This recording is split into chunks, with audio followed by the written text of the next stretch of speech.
sais pas si t'as vu, mais Squeezie, il a une nouvelle animation de sub sur son stream, ça ressemble à ça, et aujourd'hui, je t'apprends à refaire cette animation. Bon, au tout début de ce tuto, je savais pas du tout comment faire. Du coup, je suis allé sur YouTube et j'ai cherché des tutos pour refaire cet effet. J'en ai trouvé un pour l'animation en spirale, au début de l'animation, quand la photo apparaît. Donc là, le tuto, il m'a juste permis de retrouver l'effet qu'il a utilisé. Et donc le deuxième, il m'a permis de comprendre comment bouger une image. Donc c'est la technique qu'on va utiliser pour bouger le doigt. Bon, dans un premier temps, il faut donc avoir une image. Donc ce que j'ai fait, c'est que j'ai fait deux images différentes. Donc une première image où il y aura juste moi et la deuxième où il y aura ma main. Et donc après, ce qu'on va faire sur After Effects, c'est qu'on va assembler les deux images. Donc maintenant qu'on a nos deux photos, il faut maintenant les détourer. Bon, je vous avoue, j'avais un peu la flemme d'aller sur Photoshop. Du coup, ce que j'ai fait, c'est que j'ai utilisé un site qui s'appelle remove.bg et c'est un site qui permet simplement de détourer une image assez simplement. Bon, maintenant qu'on a nos deux images, on va sur After Effects. Donc là, ce que j'ai fait, c'est que j'ai simplement mis un exemple de l'animation dans une nouvelle composition pour pouvoir se référer au timing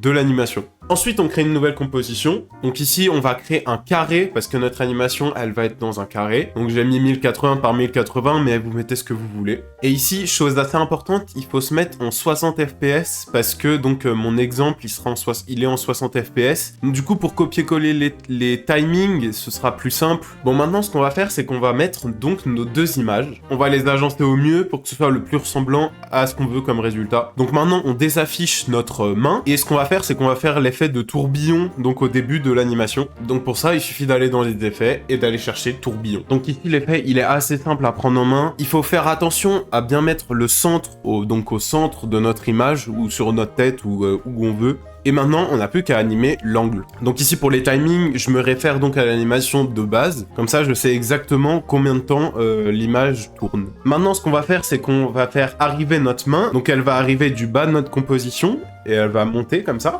Ici, pareil, je me réfère à l'animation de base pour connaître bien les timings qui ont été utilisés. Donc maintenant, on va aller chercher l'outil positionnement de coin de marionnette. Voilà, c'est ce truc-là. C'est le petit pin, moi je l'appelle, c'est la petite punaise. Donc on clique dessus et maintenant on va venir cliquer donc sur notre main et on va mettre 3 petits points, un sur le pouce, un au milieu de notre main à peu près, et un en bas, tout simplement. Et donc maintenant, pour l'animation de la main, c'est assez simple, il suffit de prendre le premier pin, donc en haut, et donc de le descendre, faire une animation donc où la main se compacte un peu, se compresse. On anime aussi un petit peu le pin du milieu pour qu'il se compresse aussi. Et donc là, pareil, je me réfère au timing de l'animation pour savoir combien de temps dure cette petite animation de la main. Et donc ici, rien de très complexe. Et maintenant, si vous regardez bien l'animation de base de Squeezie, vous avez peut-être remarqué qu'il y a des petites étoiles qui apparaissent tout au long de l'animation. Et donc, c'est maintenant ce qu'on va faire. Donc pour ça, on crée une nouvelle composition qu'on va mettre en carré aussi. Et donc ici, on va venir créer un calque de forme et on va ajouter donc une étoile. Là, ce qu'on va faire, c'est qu'on va mettre des paramètres, bon, donc pour que l'étoile ressemble plus à celle de Squeezie.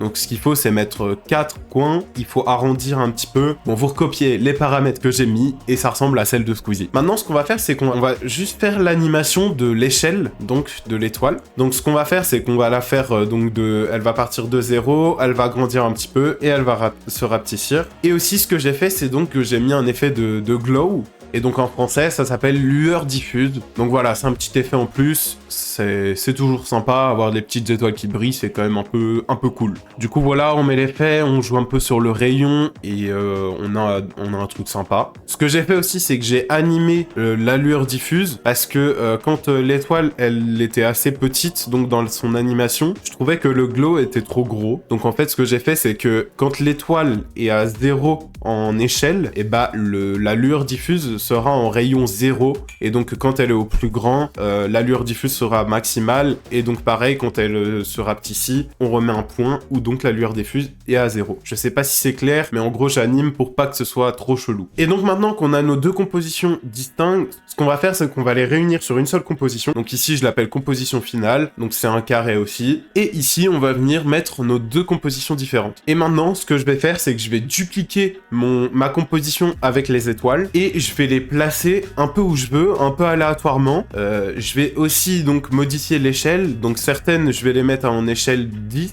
certaines 15 et certaines 5. Donc il y en aura qui sont plus petites que d'autres. Je modifie donc leur positionnement à chacune de ces étoiles. Et donc voilà, ici je les mets vraiment aléatoirement et c'est à vous de les mettre un peu comme vous voulez. Et j'ai modifié aussi la rotation, donc pour que les étoiles tournent un peu sur elles-mêmes. Et donc le but d'avoir modifié l'échelle donc directement sur la composition, c'est que ici on n'a pas besoin de se prendre la tête sur l'échelle parce que l'étoile elle grandit et elle se rapetit toute seule directement. Donc c'est beaucoup plus simple comme ça. Et maintenant on n'a plus qu'à exporter notre projet. Donc ici ce que je fais c'est un export en QuickTime, je mets RVB plus alpha et donc ça va exporter en .move et on aura bien un fond transparent. Maintenant on passe à la partie sur OBS, je vous apprends à comment mettre l'animation sur vos streams. Déjà il faut savoir que l'animation en .move elle n'est pas comprise par Streamlabs. Du coup ce qu'il faut faire c'est la transformer en GIF. Je sais pas s'il y a des sites de conversion à .move à .gif, je sais pas du tout, moi j'utilise Premiere Pro, mais vous utilisez ce que vous voulez. Et donc ici, je remets simplement mon animation dans Premiere Pro et je vais simplement l'exporter en GIF animé. Maintenant que c'est fait, rendez-vous sur Streamlabs. Maintenant que vous êtes sur Streamlabs, il faut aller sur fenêtre d'alerte. Ça, c'était les anciens paramètres que j'avais mis pour l'animation de sub de Gotaga. Si jamais ça vous intéresse, je vous mets la fiche en haut à droite. Et maintenant, on va importer notre animation. Bon, ici, j'ai eu un problème avec la taille de ma composition. Du coup, je suis retourné sur Premiere Pro et j'ai modifié ma séquence et je l'ai mis en 500 par 500 pour que le GIF soit plus léger. Ensuite, on écrit le même texte que Squeezie, donc c'est « a enfin décidé de sub,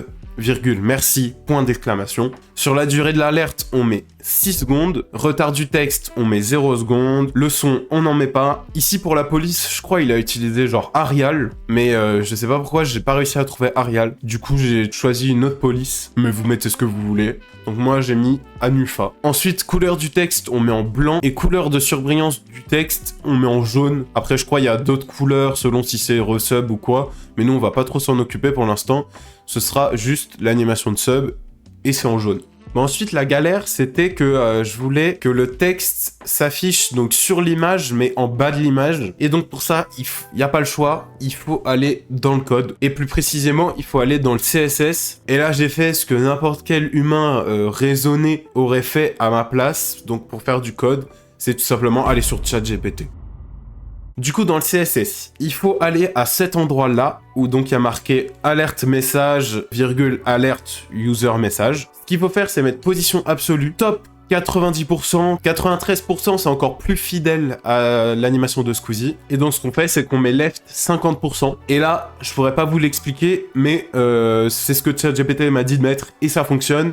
Il faut mettre transform 2 points, translate, moins 50%, virgule, moins 50%. Je sais pas du tout ce que ça veut dire, mais ça fonctionne, alors c'est l'essentiel. Et donc maintenant, on a bien notre animation qui se joue, le texte en bas, c'est assez ressemblant, on est satisfait du résultat. Et maintenant, pour le mettre sur OBS, ce qu'on va faire, c'est qu'on va copier le lien du widget, donc c'est ici, on clique ici, tout simplement.